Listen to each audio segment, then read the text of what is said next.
ভগবান শ্রীকৃষ্ণ অর্জুনকে শেখানোর জন্য যে উক্তিগুলি বলেছিল সেগুলো খুবই প্রাসঙ্গিক।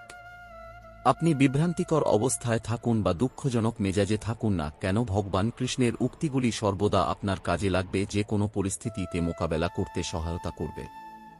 এক, প্রজ্বলিত অগ্নি যেমন জ্বালানি কাঠকে ছাইতে পরিণত করে, ঠিক একইভাবে আমাদের জ্ঞান আলো আমাদের মনের মধ্যে থাকা আত্ম অহংকারকে ছাইতে পরিণত করে। 2, যে ব্যক্তির মন তার শত্রু এবং বন্ধুদের মধ্যে সম্পূর্ণ ভেদাভেদহীন, কেবলমাত্র তিনি পরম শান্তির অধিকারী।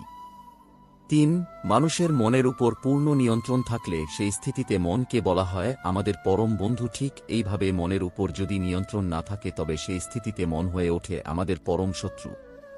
4, ষড়ঋতু উপর প্রভূত নিয়ন্ত্রণই হল একজন সফল মানুষের প্রধান পরিচয়।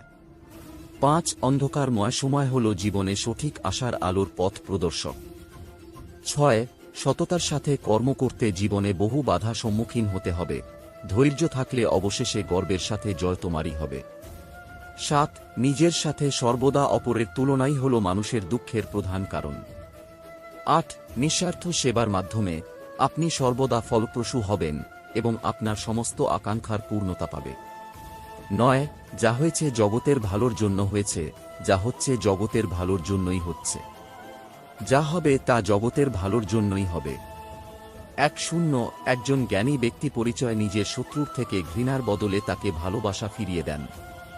11, যে ব্যক্তির মধ্যে অহংকার মাত্রা যত বেশি সেই ব্যক্তির জ্ঞানের পরিধি ততই কম। 12, জীবনে লক্ষ্য স্থির রাখা আবশ্যক, কারণ লক্ষ্যহীন জীবন মানুষকে ভুল পথে চালিত করে।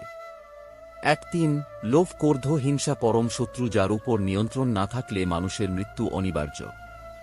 14, ইন্দ্রিয় থেকে প্রাপ্ত আনন্দ প্রথমে অমৃতের মতো মনে হলেও শেষ পর্যন্ত এটি বিষের ন্যায় ক্ষতিকারক হয়ে ওঠে, যা কেবল মানুষের জীবনকে পাপে পরিপূর্ণ করে। 15, মানুষের কামনা ও বাসনাই হল প্রভূত দুঃখের প্রধান কারণ। 16, জন্মের সাথেই মানুষের মৃত্যু নির্ধারিত, তাই নিজের কর্ম করো যা অনিবার্য, তার জন্য দুঃখ করো না।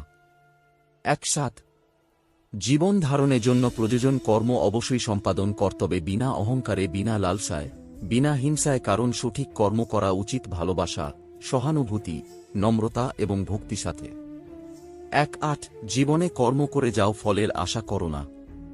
19, মনের স্থিরতার জন্য শান্তি, ভদ্রতা, নীরবতা, আত্মসংযম এবং পবিত্রতা শিক্ষা গ্রহণ করা আবশ্যক।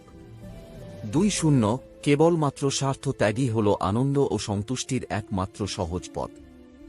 21, সময় হল সর্বশক্তিমান, তাই কখন সময়